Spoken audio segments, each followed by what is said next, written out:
अस्सलामु अलैकुम। हज़रत जाबिर बिन अब्दुल्ला अंसारी रज़ी अल्लाह अन्हा का शुमार जलीलुल क़दर सहाबा में होता है। ग़ज़वा उहद में उनके वालिद 9 बेटियां छोड़कर शहीद हो गए, जिनका हज़रत जाबिर के सिवा कोई कफ़ील नहीं था। वालिद मोहतरम के ज़िम्मे बहुत सारा कर्ज़ भी था, जो अब उनके नौजवान बेटे हज़रत जाबिर को अदा करना था। हज़रत जाबिर हमेशा कर्ज़ की अदायगी और बहनों की परवरिश के बारे में परेशान और फ़िक्रमंद रहते थे। कर्ज़ ख्वाहान ने सुबह शाम के मुतालबों से उनकी नाक में दम कर रखा था। मुसलमान हुजूर नबी करीम सल्लल्लाहु अलैहि वआलिहि वसल्लम की मैयत में ग़ज़वा ज़ातुर रक़ा के लिए रवाना हुए। हज़रत जाबिर भी उनके हमरा थे। वो गुर्बत के मारे एक इंतहाई लाग़र ऊँट पर सवार थे, जो चलने से इनकारी था। सब लोग उनसे आगे निकल गए और वो काफ़िले के आखिर में रह गए।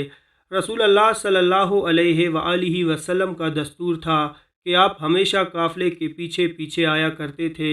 आप सल्लल्लाहु अलैहि वआलिहि वसल्लम को जाबिर रज़ी अल्लाह अन्हा का रेंगता ऊँट नज़र आया तो उनके करीब गए और दरियाफ़्त फरमाया, जाबिर क्या बात है? हज़रत जाबिर ने कदरे अफसोस से जवाब दिया, या रसूलल्लाह सल्लल्लाहु अलैहि वआलिहि वसल्लम, मेरा ऊँट पीछे रह गया है।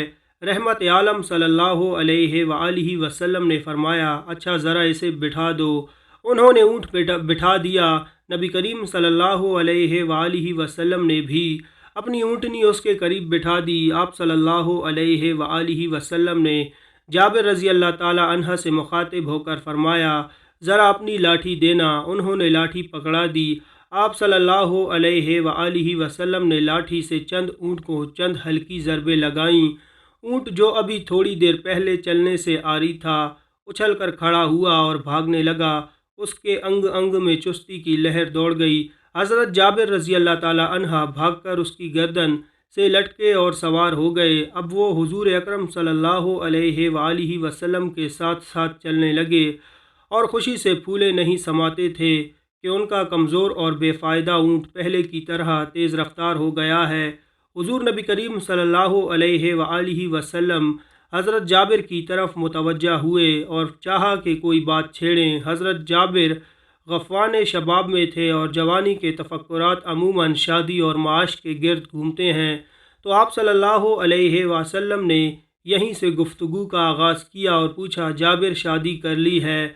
हज़रत जाबिर रज़ी अल्लाह ताला अन्हा ने मुस्कुराते हुए जवाब दिया, जी हाँ। आप सल्लल्लाहु अलैहि वआलिहि वसल्लम ने दरियाफ़्त फरमाया, कंवारी है या शादीशुदा?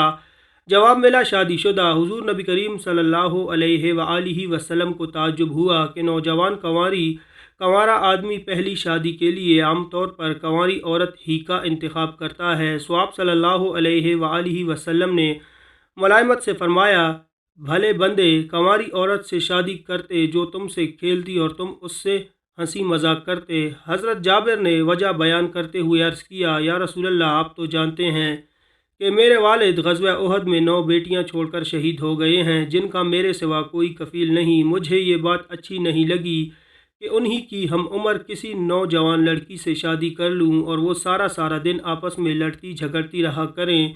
इसीलिए मैंने बड़ी उम्र की औरत से शादी की है, जो माँ की तरह बहनों को संभाले, उनकी कंघी पट्टी करे और उन्हें साफ़ सुथरा रखे। नबी रहमत सल्लल्लाहु अलैहि वआलिहि वसल्लम ने देखा कि उनके रूबरू एक ऐसा नौजवान खड़ा है जिसने सिर्फ़ अपनी बहनों की खातिर जवानी की पुरकैफ जज्बात की कुर्बानी दी। आप सल्लल्लाहु अलैहि वआलिहि वसल्लम ने हज़रत जाबिर रज़ी अल्लाह ताला अन्हा से दिल लगी करते हुए फरमाया, शायद हम मदीना के करीब पहुँचकर सरार में पड़ाव करें और तुम्हारी बीवी को हमारी आमद की खबर हो और वो तुम्हारे लिए तकिए सजा कर रखे। हज़रत जाबिर रज़ी अल्लाह अन्हा को अपनी और अपनी बहनों की नादारी याद आ गई। उन्होंने फ़ौरन कहा, तकिए या रसूलल्लाह सल्लल्लाहु अलैहि वआलिहि वसल्लम, वल्लाह हमारे पास तो कोई तकिया नहीं। आप सल्लल्लाहु अलैहि वआलिहि वसल्लम ने जवाब दिया, इंशाअल्लाह तुम लोगों के पास तकिए होंगे।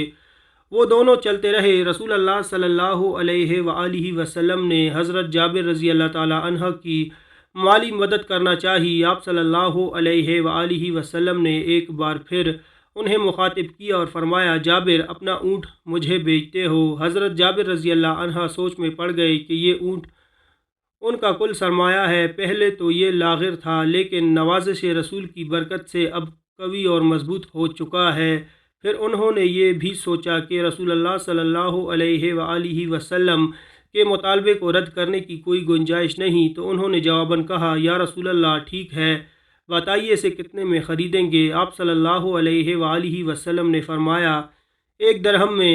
حضرت جابر رضی اللہ تعالیٰ عنہ نے حیران ہو کر پوچھا صرف 1 درہم یا رسول اللہ صلی اللہ علیہ وآلہ وسلم، مجھے گھاٹے میں ڈالنا چاہتے ہیں؟ رسول اللہ صلی اللہ علیہ وآلہ وسلم نے بول ہی بڑھائی چلو 2 درہم میں۔ نہیں یا رسول اللہ صلی اللہ علیہ وآلہ وسلم، یوں میں خسارے میں رہوں گا۔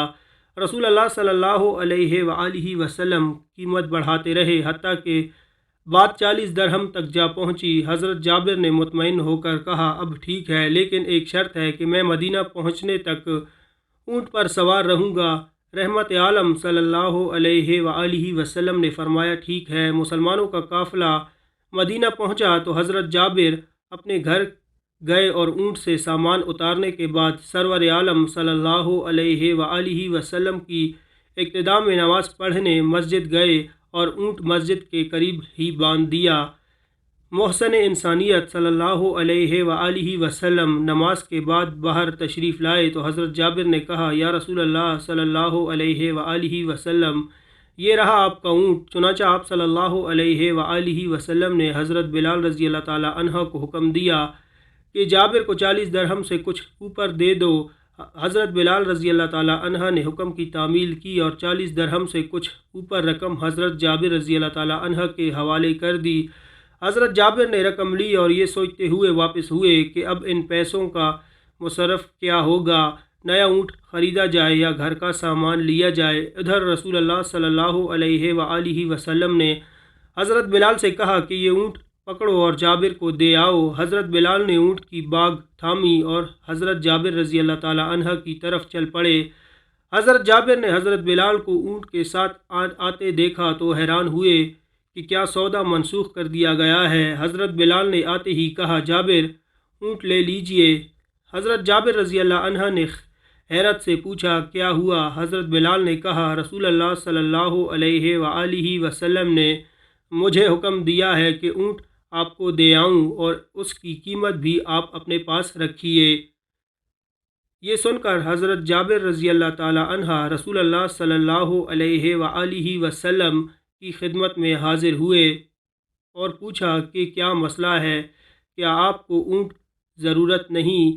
رحمت عالم صلی اللہ علیہ وآلہ وسلم نے مسکراتے ہوئے جواب دیا تم کیا سمجھتے ہو، میں نے تم سے بھاؤ تاؤ اس لیے کیا تھا کہ تمہارا اونٹ حاصل کر لوں، یعنی میں نے تم سے بھاؤ تاؤ اس لیے نہیں کیا کہ اونٹ مجھے مل جائے، بلکہ میں اندازہ کرنا چاہتا تھا کہ تمہاری مدد کے لیے کتنی رقم دے سکتا ہوں۔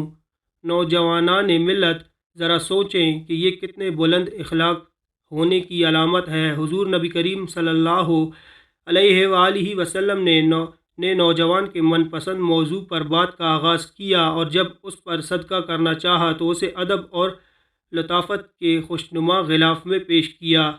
محترم دوستو، صدقہ و خیرات اس طرح کریں کہ لینے والوں کو شرمندگی محسوس نہ ہو۔